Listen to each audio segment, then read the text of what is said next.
दाम्पत्य जीवन में सप्तम स्थान में गुरु रही बृहस्पति रही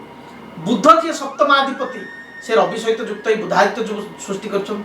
दाम्पत्य जीवन आपण भल रही आपण धनुराशि पूर्व क्या भल पाँच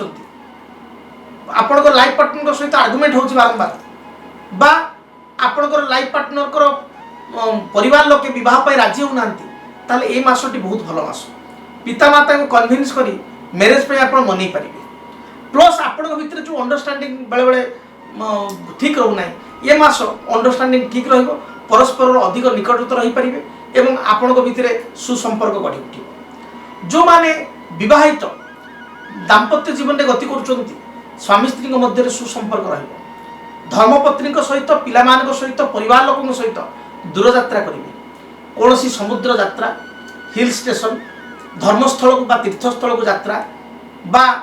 कौन सी आपणकर बंधुबांधव गृह को यात्रा आप निश्चय मास करेंगे